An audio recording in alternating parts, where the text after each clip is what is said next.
If you wonder what I'm doing, I'm looking for my glasses.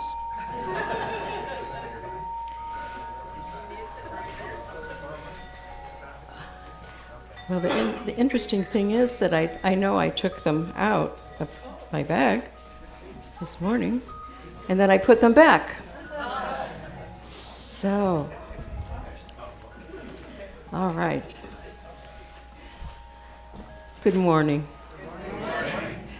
Good morning and welcome to the West Hills Unitarian Universalist Fellowship, for more than 60 years now affectionately known as WHUUF. My name is Sulima Malzin, and I use the pronouns she and her. It is my joy and privilege to serve as your lay leader this morning, as we come together exactly 250 years and one day after the signing of our country's first Declaration of No Kings. Coming together to celebrate life and love and what it means to be an American in 2026, these tumultuous times. To worship together in this place where everyone, yes, everyone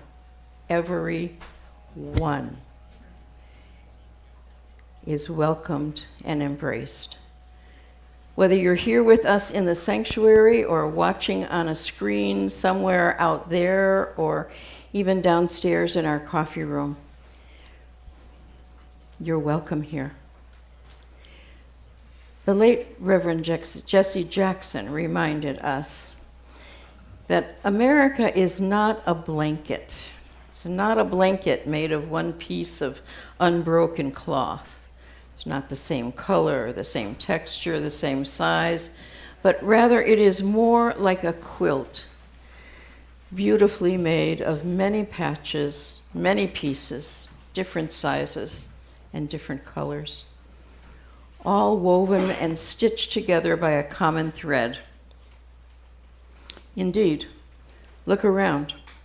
We are old, young, straight, queer, trans, gender fluid, and differently abled. We are also black, white, Hispanic, Arab, Jew, Christian, immigrant, and native. We are farmers, business people, teachers, homemakers, healthcare professionals, artists, writers, lawyers, caregivers, journalists, truck drivers, you name it. We are it. all of us, part of this precious American quilt. And it is times like these that call us to wrap ourselves in it, to open our hearts to each other's humanity and celebrate our diversity. So let's begin, as we most often do, by taking a few minutes to greet each other, and perhaps with this question: what's your favorite way to celebrate the 4th of July?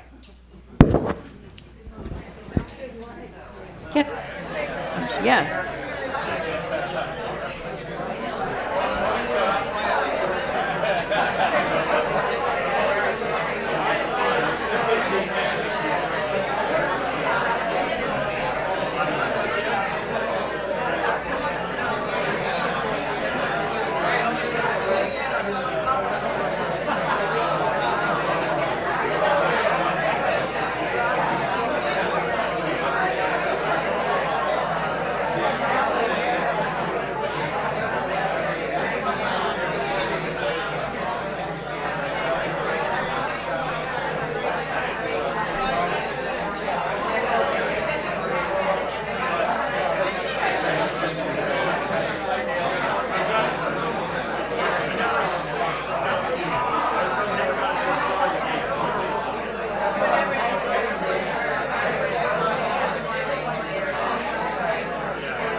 Can we have a slide, please? If we can't, it's... There we go. All right, let's go. Okay, let's start again. 1, 2, 3. This is my song, O God of all the nations, a song of peace for lands afar and wide. This is my song, the country where my heart is. Here are my hopes, my dreams, my holy shrine. But other hearts in other lands are beating with hopes and dreams as true and high as mine. My country's skies are bluer than the ocean, and sunlight beams on clover leaf and pine. But other lands have sunlight too, and clover, and skies are everywhere as blue as mine. Oh, hear my song, thou God of all the nations, a song of peace for their land and for mine. Oh, that was wonderful. Thank you. So I have a little announcement before we get started. Good morning. I'm Karen Stratton, and Dan Boyce, if he would stand up, and I are your Capital Campaign Committee chair people. And this announcement is a reminder that WHUUF is working towards a capital campaign this fall to increase the capacity of our buildings. Today, in the summer, we've got plenty of space for everybody who wants to sit here. Not so true during the rest of the year. And this capital campaign means a fundraising effort that will involve all of us. We're all in it together, and we're very much looking forward to seeing what we can do together. So last winter, our design build team gathered information from everybody who was here at WHUUF, had an opportunity to determine our most important priorities for expanding and improving our buildings. I don't know if you actually know what those priorities turned out to be, but I'm here to tell you. Accessibility, difficulty getting up and down the stairs, right? Big problem. More space in the sanctuary, more space in the coffee room, more space in the lobby. Those are the first 4 of the 5. And then the last one was improved audiovisual systems. If you've been here at a meeting and tried to get connected with Zoom, sometimes it's not so easy. So those are our 5. Accessibility, more space in the sanctuary, more space in the coffee room, more space in the lobby, and audiovisual. So you may recall that DBT, that's the design build team, unanimously chose an architecture firm this spring, which gave a presentation to us about 3 weeks ago. We had over 50 people here listening to their presentation. And it's been 6 weeks now that DBT has been working with them to turn our 5 priorities into an actual building plan. So we want everybody at WHUUF to be as informed as possible as our process goes forward. So starting this week, Dan is going to be downstairs with information for you, a table that's been set up to answer your questions and help keep you informed. This is going to happen every single Sunday. We'll have somebody from the capital campaign team and the DBT down there with some visuals, not building visuals, but visuals that remind you of who's on the DBT, who's on the capital campaign team, what those 5 priorities are, and that kind of information, so you can keep that in front of mind. So we'll be sharing what's happening behind the scenes, because if you're one of the people who's on one of those committees, you're inundated constantly with information, and everybody else kind of going, well, just what's happening? So we want everybody to know what's happening behind the scenes. And we'll have this timeline available. You may remember I introduced a timeline at that meeting with the architects where it said, when is the board going to vote on the plan? Well, that's happening in August. When does the congregation get to find out about it? That's happening in September. When will we vote? That's happening in early October, I believe, whether to go ahead on a feasibility study. When's the feasibility study happening? That's happening late October. So, I don't expect you to memorize all this the way I have it memorized. But it will be there downstairs at our table every week. And we're also going to be putting stuff in the newsletter and making a continual announcement, not as long as this one, every week to remind you that this information is available. So we encourage you to really stay involved. Our theme for our campaign is growing our forest home. And our forest home is so valuable to each of us. We love the fact that we're in the forest. One of our priorities is to maintain as much of our forest as we can. You can be assured of that. And we want you to be ready to vote on our proposal in the fall, so please keep informed. Thank you.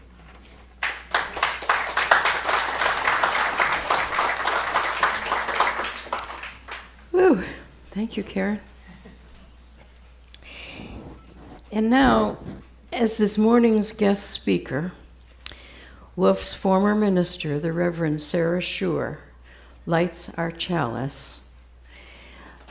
Let us come together in body and spirit as people of faith, tenderly holding our joys and our sorrows, our gifts and our needs. Thank you, Sarah, for lighting this chalice as our beacon of hope in celebration of the life we share, and as a reminder that all persons are created equal, endowed with certain unalienable rights, that among these are life, liberty, and the pursuit of happiness. Join me, if you will, please, in our opening affirmation. Let us open our eyes to see what is beautiful and what is wondrous. Let us open our minds to learn what is true and what is mysterious. Let us open our hearts to love ourselves and our neighbors. We are so pleased that our own Reverend Sarah Schurr is back with us sharing this historic weekend. After 37 years of WHUUF's having been lay-led, it was Sarah who spent 5 years mostly gently, guiding us through the transition that introduced the professional leadership that we have come to know now as shared ministry. Following her time here, Sarah rounded out her career with 8 years working for the UUA. For those of you who don't know, that is the Unitarian Universalist Association, before retiring to serve as the beloved grandma to a congregation of 3. And today, it is our good fortune to have her here with us again to share her thoughts on being an American in 2026. Let's give a warm welcome to our Reverend Sarah.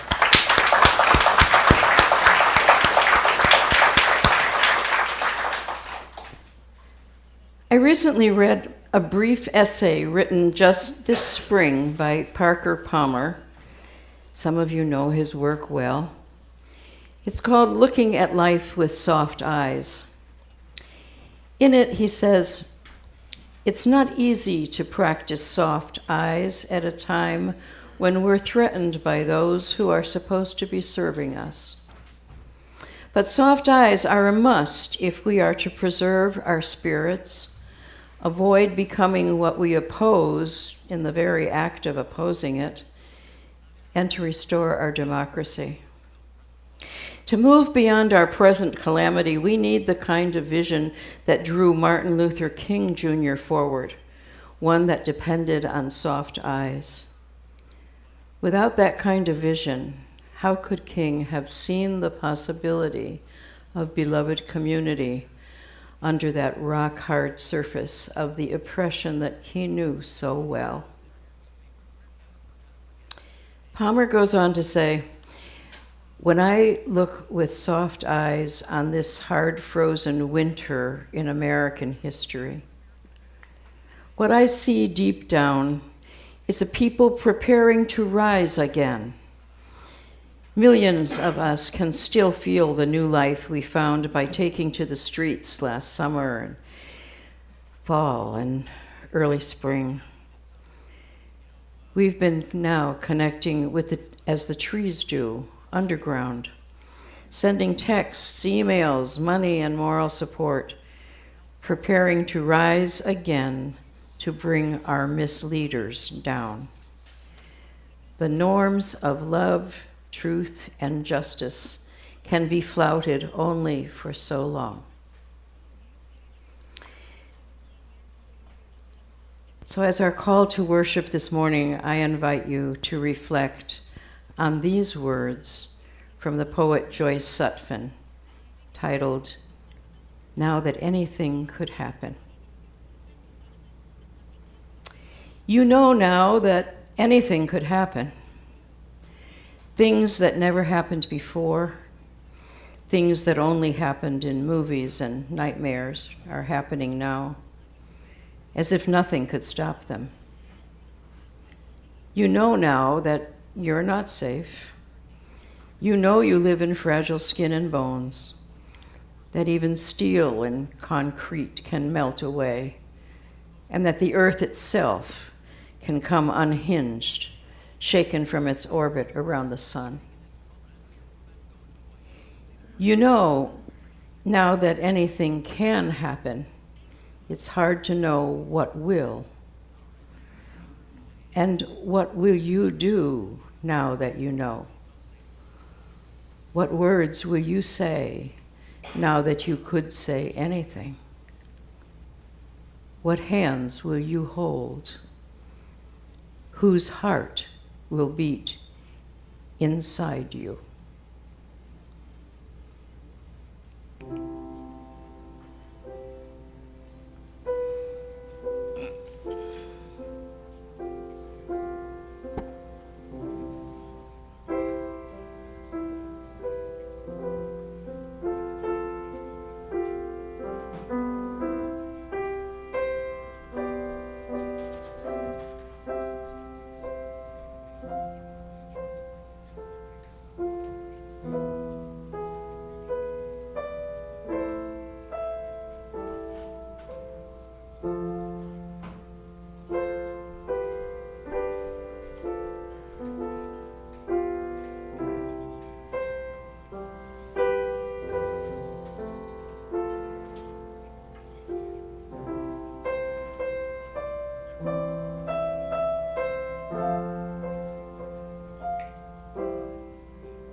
Each week, we remind ourselves that we are part of an ever-growing circle of gratitude and giving. We take time to be grateful for all that we have been given, including this land and the forest that we think of as our home, knowing that it was taken without consent from its original stewards. We express gratitude for the hard work and dedication of our founders and for all those who have come before us. And we take time to consider what it is that we have to give.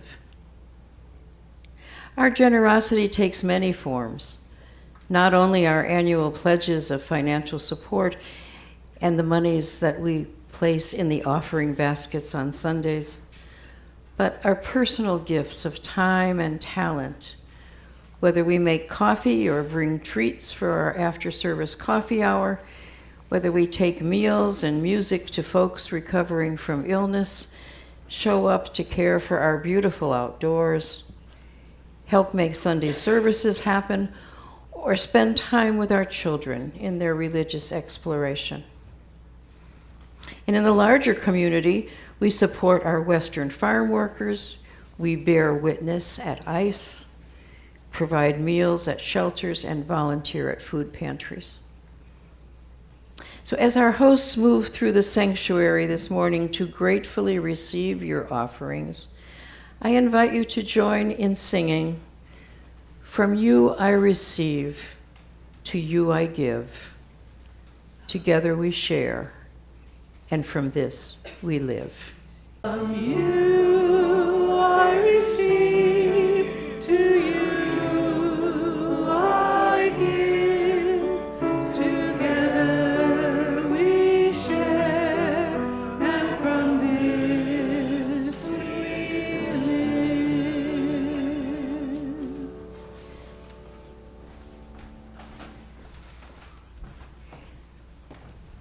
Thank you so much for your generous and kind offerings this morning. Join me, please, now in our affirmation of gratitude and giving. Let us be grateful when we are able to give, for many do not have that privilege. Let us be grateful for all those who share their gifts with us, for we are enriched by their giving. And let us be grateful even for our needs, so that we may learn from the generosity of others. And now, if there are any children of any age who would like to come up and hear a really special story called Millard, You Missed Your Chance. Millard, Whoa! Millard, you missed your chance. So I always say that this is a time when kids can come forward, but all you adults are allowed to listen. Thank you. It's an important story for everybody. Oh, here comes some. Yay. Absolutely. So, you guys, hi, I'm Sarah. Hi. Hi. And one of the things that we Unitarian Universalists like to do is brag about the famous Unitarians in the world. You know, like Julia Ward Howe, who wrote the Battle Hymn of the Republic, or her husband, actually Samuel Gridley Howe, who invented special ed in this country, or Dr. Seuss, the guy who wrote the Dr. Seuss books, was Unitarian. I mean, we've had a lot of famous Unitarians going through history. A lot of the people who started this country were Unitarians, believe it or not. And then here's one we never brag about. That's Millard Fillmore. Millard Fillmore was the 13th president of the United States, and he was a Unitarian. In fact, he was one of the founders of the Unitarian Church in Buffalo, New York. And now, if you don't know much about that time in history, 13th president, that was like people didn't have cars, they rode horses to get around a lot. There were, girls had to wear long skirts. Yeah. Yeah, it was like considered just inappropriate to show your ankles. Oh my, that's inappropriate. And we were in a big argument in our country about whether or not one person could own another person. Big argument about slavery. Could one person own another person, and was that okay? So Millard Fillmore was president, right? If there's anybody who has an opportunity to make a difference, to do real justice work, to really help our country be better, it's the president, right? Do you know what Millard Fillmore is famous for? He passed a law that said if your slaves ran away, that you could send the police to go get them, and the government would pay for that. Boo, Millard Fillmore. Boo. You know what? He had such a chance. As a president, he had the chance to really do something great, and he missed his chance. He didn't use it for good. And the moral of this story is, we can say we're Unitarians, but saying it isn't enough. We actually have to live our values. We have to do the right thing in the world and live our values, and that's how we're good Unitarians. It's not just saying it. So there's our Millard Fillmore, you lost your chance story. Any questions? No? Okay. Don't be Millard. Don't be Millard. Okay, now we sing the kids out, right? Do you guys make some arches?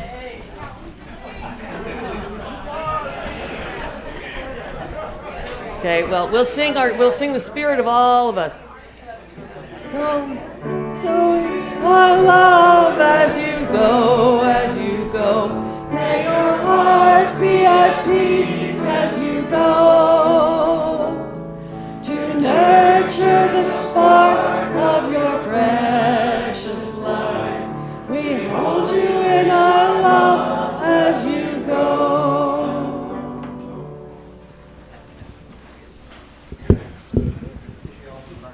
Stay right there. Okay. Let's get out of here. That's it. It's time. I better get my tablet.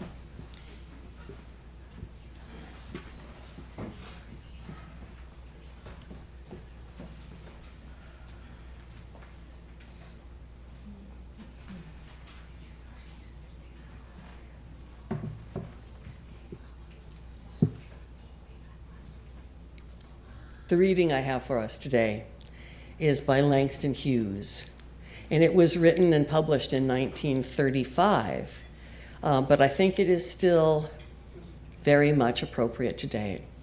There's Langston Hughes. That's probably about 1935, as a matter of fact. He says, "Let America be America again. Let it be the dream it used to be. Let it be the pioneers on the plain seeking a home for himself that is free. America never was America to me. Let America be a dream the dreamers dreamed. Let it be the great, strong land of love where kings convive nor tyrants scheme, that any man may be crushed from one above. It was never America to me. Oh, let the land be a land of liberty. Let it be crowned with no false patriotic wreath, but opportunity that's real, and life is free, and equality is in the air we breathe. There's never been equality for me, nor freedom in this homeland of the free. Say, who are you who that mumbles in the dark? Who are you that draws a veil over across our stars? I am the poor white, fooled and pushed apart. I am the Negro bearing slave scars. I am the red man driven from the land. I am the immigrant clutching the hope I seek and finding the same old stupid plan of dog eat dog, of mighty crush the weak. I am the young man full of strength and hope, tangled in the ancient endless chain of profit, power, gain, of grab the land, grab the gold, grab the ways of satisfying need, of work the man, take the pay, of owing everything to one's own greed. I am the farmer, bondsman to the soil. I am the worker sold to the machine. I am the Negro servant to all. I am the people, humble, hungry, mean. Hungry yet today, despite the dream, beaten yet today. Oh, pioneers, I am the man who never got ahead, the poorest workers bartered through the years. Yet, I am the one who dreamt our basic dream. In the old world, well, we were serfs of kings who dreamt the dream so strong, so brave, so true, that even yet its mighty daring sings. In every brick and stone, in every furrowed tunnel that made America the land it has become. Oh, I am the man who sailed on the early seas in search of what I meant to be my home. For I am the one who left Ireland's shores, Poland's plains, England's grassy lea, and torn from black Africa's strand, I came to build this homeland of the free. The free? Who said the free? Not me, surely not me. The millions on relief today, the millions shot when we strike, the millions who have nothing for our pay. For the dreamers we've dreamt, the songs we've sung, the hopes we've held, the flags we've hung, the millions who have nothing for our pay except the dream that's almost dead today. Oh, let America be America again, the land that never yet has been, and yet must be, the land where every man is free. The land that's mine, the poor man's, the Indians, the Negroes, me, who made America, whose sweat and blood, whose faith and pain, whose hand at the foundry, whose plow in the rain must bring our mighty dream again. Sure, call me any ugly name you choose, the steel of freedom does not stain for those who live like leeches on people's lives. We must take back our land again, America. Oh yes, I say it plain. America never was America to me, and yet I swear this oath, America will be. Out of the rack and ruin of our gangster death and the rape and rot of graft and stealth and lies, we the people must redeem the land, the mines, the plants, the rivers, the mountains and the endless plains. All the stretch of the great green states, and make America, America again.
Remember in the early part of the service where I said we hold our joys and sorrows tenderly? Now is the time, if you choose, you may come up forward and release your sorrow by placing a stone in the water that represents the community, the beloved community that shares your sorrow. Or you may come and deposit a stone to celebrate your joy and multiply it among those of us gathered today. If you will, come up this side, come around. And I have a microphone if anyone would like to share just a few words about what it is that you're sharing this morning.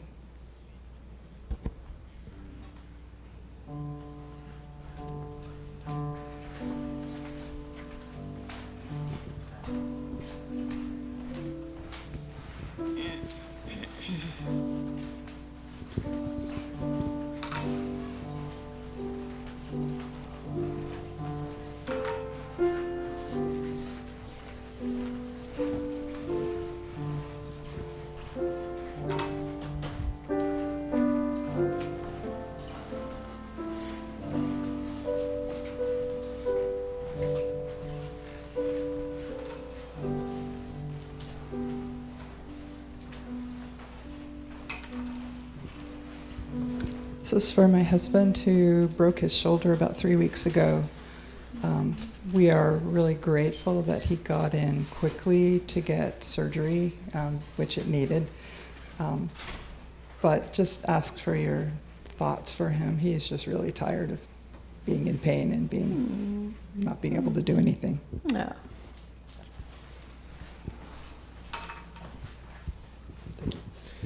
Last year, my wife and I broke a record, and today we break it again. And this represents the longest that we have been married today at 29 years. All right.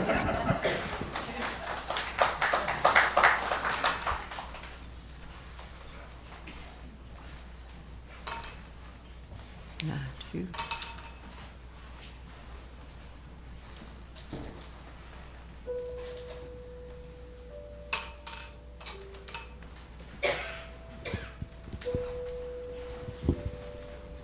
This here is a 6-month key tag from Narcotics Anonymous, and tomorrow, it's blue right now, it turns yellow tomorrow for 9 months.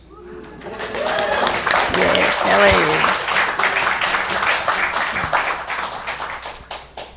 This is for Tom Lansfield, who is a very kind man who gave me a home when I was 16 and gave me a place to live at a safe place for the last 2 years of high school.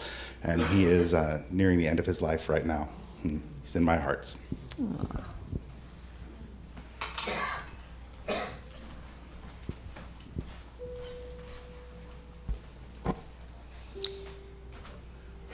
This is a stone of remembering all of the kindnesses, the random kindnesses and the goodness and all the goodness that we have right here in this room right now. And for all of the joys and sorrows that have gone unexpressed this morning. Let's have a few minutes of quiet time to reflect on what we've heard,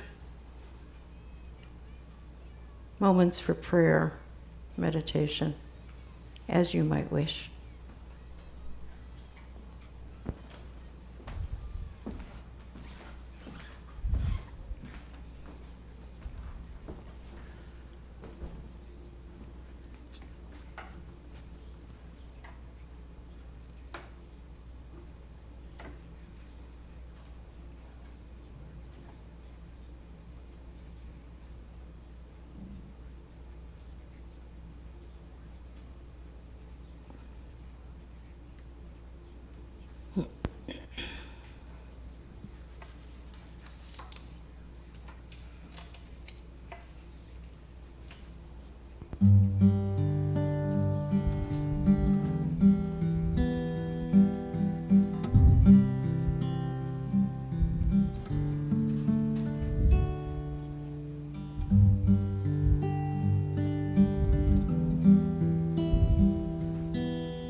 People say to me, oh, you gotta be crazy.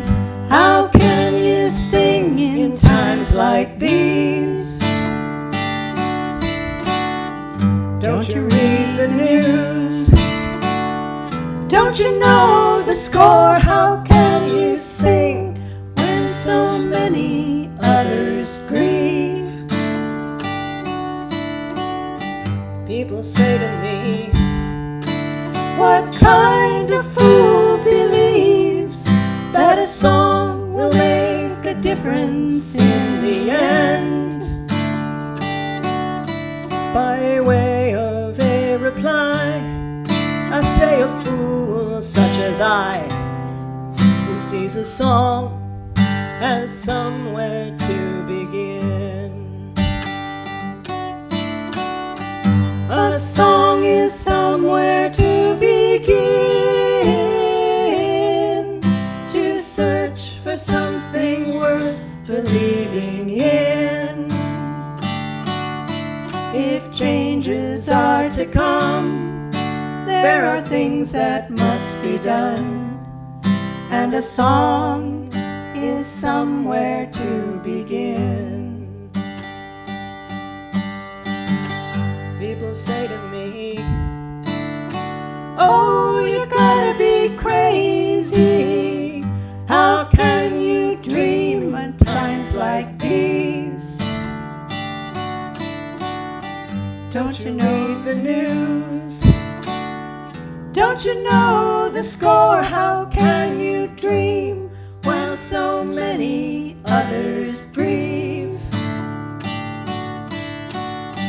People say to me, what kind of fool believes that a dream will make a difference in the end? By way of a reply, I say a fool such as I, who sees a dream as somewhere to begin. A dream is somewhere to begin, to search for something worth believing in. If changes are to come, there are things that must be done, and a dream is somewhere to begin. People say to me, oh, you gotta be crazy. How can you love in times like these? Don't you read the news? Don't you know the score? How can you love when so many others grieve? People say to me, what kind of fool believes that love will make a difference in the end? By way of a reply, I say a fool such as I, who sees love as somewhere to begin. Love is somewhere to begin, to search for something worth believing in. If changes are to come, there are things that must be done, and love is somewhere to, and a song is somewhere to begin.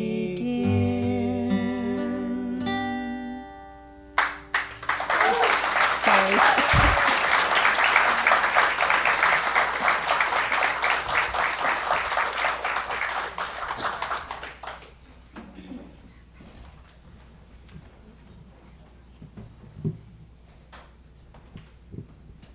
Thank you so much. I could do this. I'm the daughter of a sound engineer.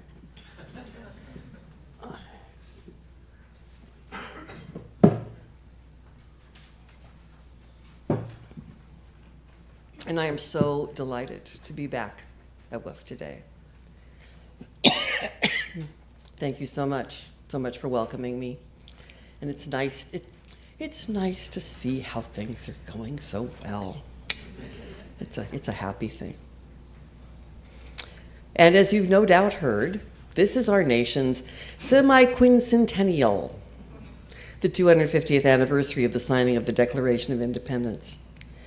And this is a strange and anxious time in our nation's history. Excuse me. There are wars, more than one, economic worries, a devastated environmental protection laws in the face of global warming, challenges to the Constitution. What is it to be an American in 2026? That's what I want to explore with you this morning. Is this an America to be proud of? Is there anything that is a source of pride in the past? And if we are proud, what is it we're proud of? If not imperialism and military domination, what makes a nation like ours worthy of pride? What makes it worthy of devotion? I'm afraid it's going to be coffee kind of morning.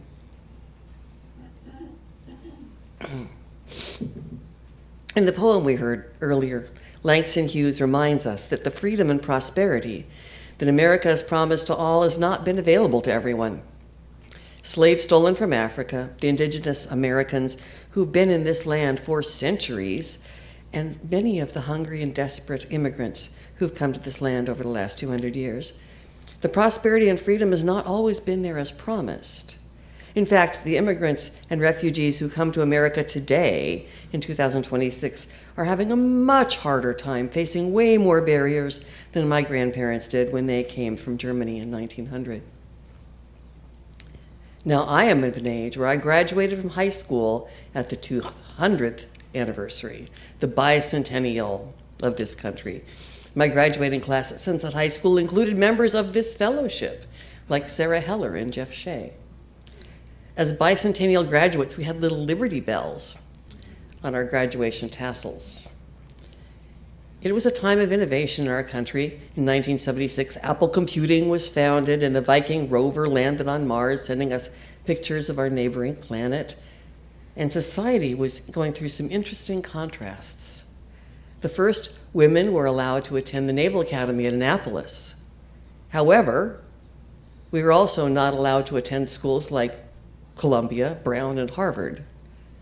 Harvey Milk was an openly gay leader in San Francisco, elected to the city's Board of Supervisors, and yet the American Psychological Association still considered homosexuality to be a mental disorder. The US government had guaranteed voting rights for black citizens, but leaders like Malcolm X and Martin Luther King had been assassinated for trying to make this country more fair and just for black Americans. Racial prejudice was still very much a part of American life, as it certainly still is today. Now, I'm not a fan of sanitizing history, as some people in our government are these days. I know this nation has been successful, as successful it has, partly because we stole land from Native people who lived here, and then used slave labor from Africa, people we stole from Africa, to come and develop this land that we stole. These are some facts of American story. And though I learned them in school, I've really learned to see the impact more fully and deeply as I've grown up and I've studied more. And if we had not built this country on stolen land with slave labor, I seriously doubt we could have built the economic powerhouse that America became. And I, for one, think that would have been okay. You know, big profits are not an excuse to kill, torture, and exploit people. We don't approve when companies do that. I don't approve when my country does it either. And yet there are moments in American history that truly make me proud. Truly make me proud. In 1955, an American scientist, Dr. Jonas Salk, created a medicine that could prevent people from getting polio. Polio, the disease that was filling hospitals with children in iron lung machines. The polio vaccine developed by Salk was widely distributed not just in America, but around the world. And because of this vaccine, the devastating disease of polio was virtually eliminated. And the coolest thing was Dr. Salk refused to take any patent for his formula. He released it to the world as an act of altruism and care. I'm proud to be from a country where things like that happen. Near the end of World War II, as the Americans liberated the prisoners from the concentration camps in places like Dachau and Buchenwald, the US Army leaders did two things. One is they marched the local German citizens through the camp to see what had been happening right under their noses. They confronted the denial and made the horrors real for those who had just looked the other way or not noticed about the evils done by their government. And the other thing the US leaders did is they brought in photographers and journalists to document what they saw. They wanted to make sure people all over the world would see what had been done, so none could minimize these atrocities. Some people today are trying to do just that, deny and minimize what happened, and there are few eyewitnesses still left to tell their stories. But if there had not been this strong effort to take pictures, to write stories, that terrible chapter in America, in the world's history, might long be forgotten by now. I'm proud that my nation's leaders did not sugarcoat what happened at their time of victory. They really could have. They really could have. But instead, they held people accountable and took steps to prevent this from ever happening again. And I will say that as a German American myself, these stories are part of what inspire me to make sure I'm never looking the other way and ignoring things when my country is hurting people. This is foundational to my own justice work. Now, the first two examples I gave were from before I was born. The third is an event I witnessed on television. The event was humans landing and walking on the moon for the first time. It was pretty impressive what NASA pulled off, really. But what I remember is that we didn't claim the moon as territory for the US. Yeah, we put up an American flag, but we didn't claim the moon. When Neil Armstrong stepped on the surface of the moon, he said, "A small step for a man, a giant leap for mankind." Though I know the USA and the USSR were in a space race, this statement was made about all of humankind. And I was proud to be an American that day. And there are so many days I've not been proud of my country. When we invaded Iraq because of weapons of mass destruction that were not there. When we pulled out of the climate accords in Paris. When Citizens United found a way to make companies people and money to be free speech. And the list of things I'm not proud of is a little bit longer and gets longer all the time. And these days I've expanded a list to things of which I am not only not proud, but downright embarrassed. I mean, a huge cage fight on the front lawn of the White House in a gaudy $1 million structure called the Claw, with the rubble of the torn down East Wing visible in the distance. And then there's the Epstein files.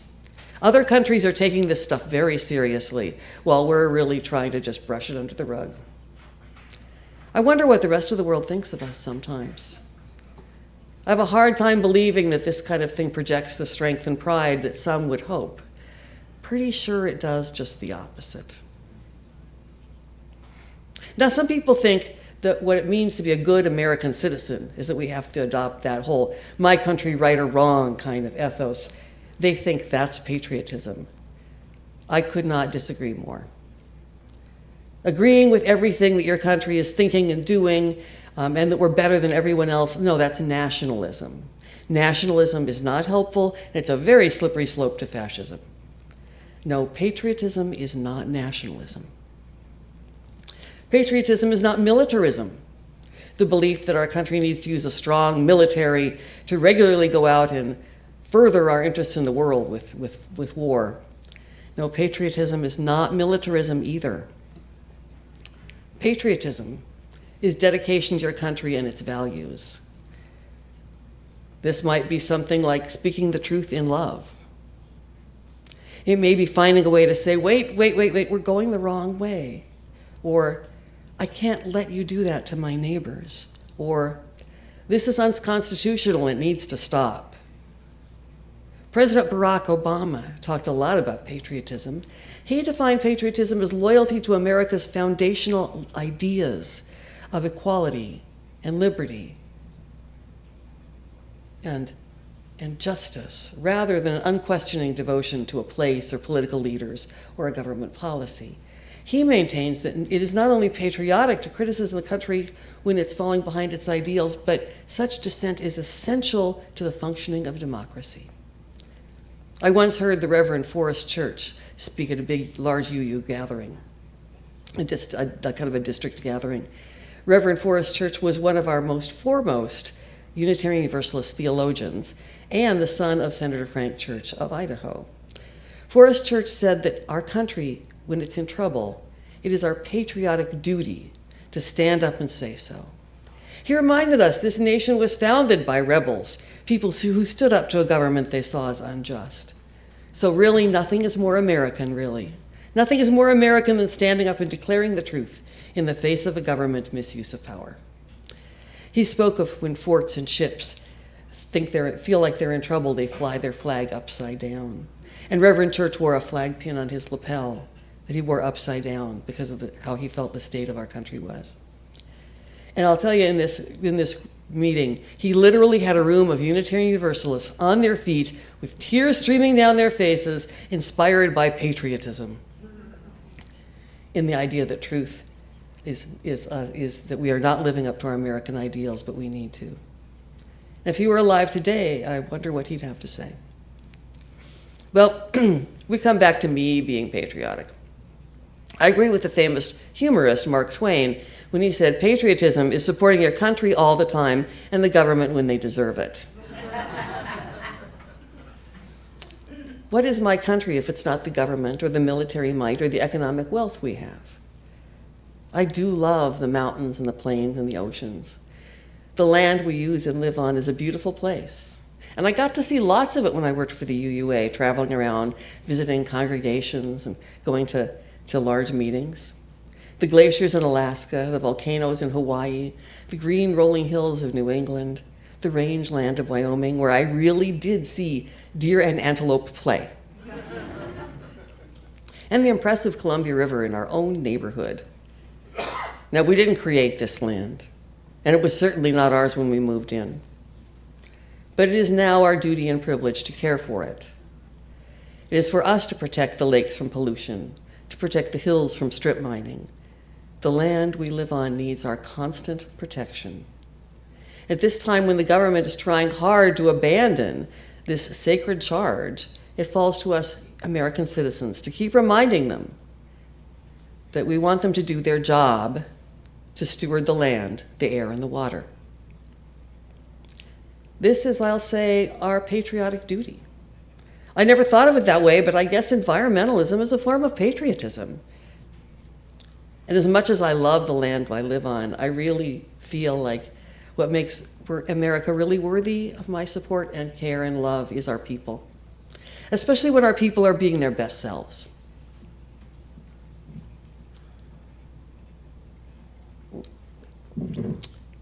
I don't know how many of you remember the attacks on the World Trade Center in 2001.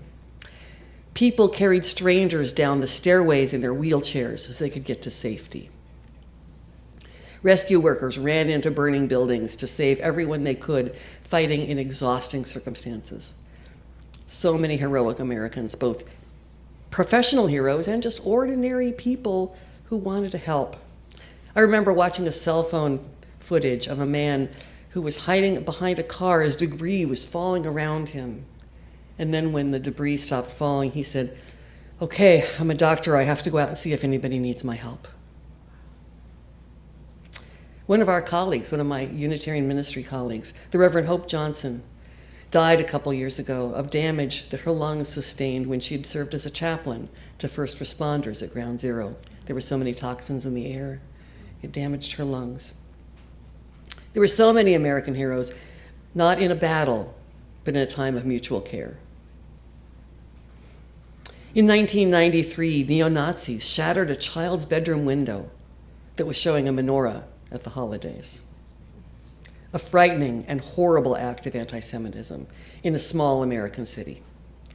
In response, the people of Billings, Montana said, "Not in our town." And 10,000 residents placed paper menorahs in their windows to show solidarity. And this began a local fight against neo-Nazi influence. And you know, if you go to Montana, it's a pretty conservative place, but they stood in resistance to this hate. And if you go to Montana these days, you can still see paper menorahs in the business windows. They still hand them out because that movement has not died out. Oh, and those people in Minneapolis, oh gosh. I'm so proud to be in a country with those folks. They faced the reality of George Floyd's murder and took to the streets. They demanded a change to the racist policing that had been too common in their city. Some called their actions riots and some called them uprisings. But citizens of the Twin Cities were relentless and organized. And when the infrastructure of things like grocery stores broke down in protest areas, people helped each other get what they needed. And the 2020 action in Minneapolis inspired similar protests not only around America, but all around the world. People saying to the police, I see what you did. I see what you did, and this has to stop. Tokyo, Berlin, Budapest, Nairobi, Oslo, Athens, and 20,000 people in Paris. I may be patriotic, but I'm not an American exceptionalist. I believe there are great and heroic people in all kinds of countries. And the story doesn't end there. People in the Twin Cities came together again when protesters against ICE ended up with murder of 2 protesters. They demanded justice again, clear and organized in their intent. They're holding the government accountable, and the world is watching. I mentioned earlier, I'm proud and patriotic about this beautiful land we live on and the fact that we're charged with its care. We took it from others, yes, I know we did. But now, of course, we're obligated to take care of it, ideally in partnership with the original inhabitants. And you know what? This might sound silly, but I'm really proud of our state rest stops. It's true, because I've been pleased with them wherever I've traveled in this country. I remember when my kids were little telling them that the government put a potty halfway between Portland and the beach because they wanted to be helpful. They knew that people went back and forth on that road a lot and they'd have to go about halfway through the trip. And so they put a potty right there for us. And I love our Constitution. I love our Constitution. What a great work of governance that is. When I was a federal employee, I swore an oath to uphold the Constitution, and I did so with pride. So most of all, again, I'm impressed with our people when they're being our best selves. And we truly are called to be our best selves at this time in history. Some say we are sliding towards fascism in America. Others think we've already arrived. I'm in the latter camp, I'm afraid. There's that longing for the good old days when we didn't have to worry about things like diversity and everything was fine, just like in Mayberry. Our national leadership is weaponizing the court system to try to punish those in the government officials who are resisting the misuse of power. Scientists and other scholars are being targeted and even silenced in order to silence the voices warning us of dangers from global warming and important public health issues. Reproductive freedoms are being taken away and putting women's lives at risk. And all kinds of strange measures out there about our transgender folks being sick and dangerous just because they don't fit in a box that upholds misogyny. My trans friends, we see you. And immigrants are under an unprecedented attack. A nation built on immigration is suddenly looking to keep it pure for real Americans? There were attacks on our democratic system as well. On January 6th, the riot in the Capitol building. The Capitol building was overrun with angry, violent people who did not support the results of an election judged fair by impartial observers. And they were ready to kill our lawmakers who refused to lie about who won an election. And our president called them patriots. Hard to believe. Leaders today throwing doubts on upcoming elections, trying to keep all kinds of things down that would increase voter participation. Black voters are at the most risk right now of losing voting, this kind of thing, to our leadership structure. But we made it through, showing that our system could work even when a president had to leave in disgrace. We're facing another constitutional crisis now. This one's the hardest yet, I believe. Our checks and balances, they seem to be buckling under the weight of the job. I always thought they were stronger than this, but here we are. We will vote. Even if they make it hard for us, we will vote. We will speak out against things when we see injustice. We will do our very best to hold our leaders accountable in any way we can. And when needed, we will protest in the streets so our voice can be heard. They can And that can look a lot of ways, mind you. My favorite is the inflatable frogs doing yoga outside the ice buildings. That is just so precious and very effective. I also remember the moms who locked arms and sang lullabies to the federal troops downtown in 2020, and when they were met with tear gas, the dads came behind them with leaf blowers.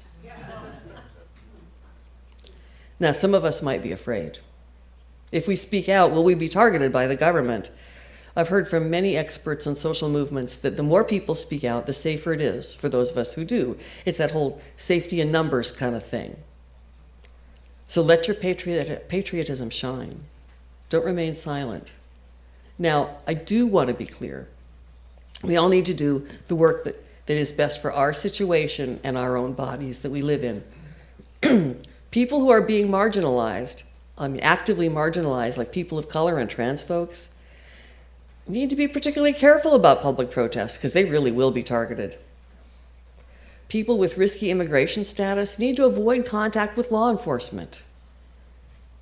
If you can't safely walk for 2 hours in the heat downtown, choose a shorter, more temperate place to protest, for goodness sake. But however you can, speak up, resist when you see our great Constitution is in danger. Sing, write, preach, put a sign on your lawn, give comfort to those who are in danger from the government, especially if you're a person who does not live in the margins, like me. We have a duty. Make some noise. Let's be good, patriotic Americans and do our part at the ballot box, at the town meetings, and sometimes even on the street corners. May it be so, my friends, and amen.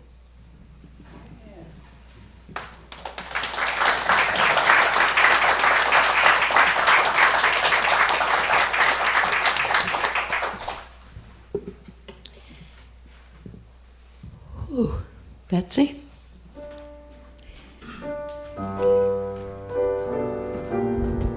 Slide, please.